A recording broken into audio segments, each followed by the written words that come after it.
పల్నాడు జిల్లా నర్సరావుపేటలో సాయి సాధన chit fund బాధితుల సమావేశం జరిగింది. చిట్ ఫండ్ యజమాని పుల్లారావు అన్న సమావేశానికి రావడంతో వివాదం చోటు చేసుకుంది.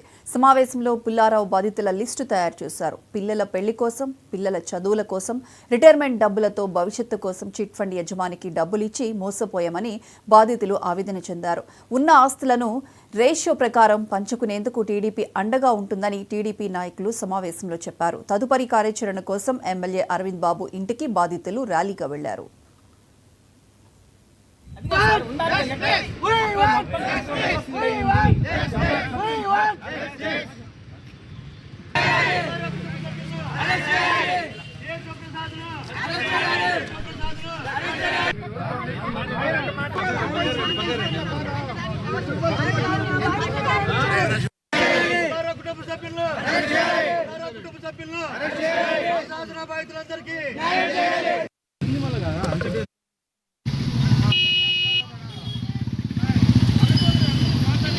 వాడు జన్యున అందుకని నెక్కెళ్ళాడయ్యా అన్నాడు.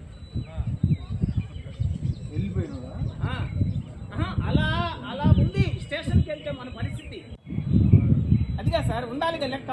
అక్కడ మొత్తం కంప్యూటర్లో ఫీడ్ అయ్యింది, జమా ఖర్చు మొత్తం ఉంది. అది తేలాలి అంటే మన నాకు నా తండ్రి లాంటి వాడి అంకులు అంకులు అంకులు అంటే నమ్మి ఇచ్చాము. ఇచ్చి మేము మా అమ్మాయి అయితే అసలు 33 లక్షలు ఇచ్చాము. 15 లక్షలు 2.5 సంవత్సరాలు. తర్వాత మా 17 లక్షలు 18 లక్షలు 18 లక్షలు సంవత్సరం లోపల ఇచ్చాము. సంవత్సరం అయితే 33 లక్షలు ఇచ్చామండి మొత్తం. మేము మా చేతులతో ఇచ్చిన డబ్బు అది. మా కూతురు అయితేవి మేమైతే.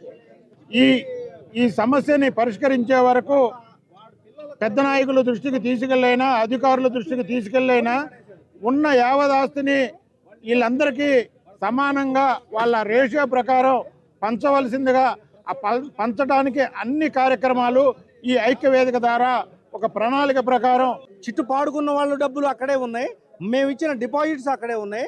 ఇట్లా కావాలని ప్రీ ప్లాన్గా చేసి వాడు చేసినట్టుగా ఉంది తప్పితే ఇప్పుడు అర్ధాంతరంగా చేసినట్టుగా ఏమి లేదు. వాడు ఆల్రెడీ ప్రిపేర్డ్గా ఒక 5-6 నెలల నుంచి జరుగుతున్న గ్రౌండ్ వర్క్ ఉంది. కానీ వాడు మొన్నటిదాకా మాకు చెప్పింది ఏంటంటే, ఇప్పుడు నిన్న కూడా వాడు ప్రకటన ఏం చేశాడు, నా చిట్టు హోల్డర్స్ మెంబర్స్ కన్నా నా ఆస్తులు చాలా ఎక్కువ ఉన్నాయని చూపిస్తున్నాడు. బ్రహ్మాండంగా వాడు అమ్మకి అబ్బకి పుట్టినవాడైతే ఇక్కడికి వచ్చి నా ఆస్తి ఇది అని చెప్తే మేము తీసుకోవడానికి చాలా హుందాగా తీసుకుంటాం. వాడికి ఉన్నదేదో ఇక్కడ అప్పచెబితే చాలు. ఇప్పుడు అంత ఇవ్వాలని ఏం అవసరంలా మాకు. నేను వాడిచ్చే నాకున్న డబ్బుల్లో ₹1 అసలు వాడు ఇవ్వకపోయినా నాకు లెక్కలేదు. ఎందుకంటే చిన్న వాళ్ళు చాలా మంది ఇక్కడ ఉన్నారు, వాళ్ళ కోసం మేము పోరాడుతున్నాం. నా డబ్బులు, నాకు 4 పిల్లలు జాబులే, కానీ నేను ఆ డబ్బులతోటే బతకాల్సిన అవసరంలా.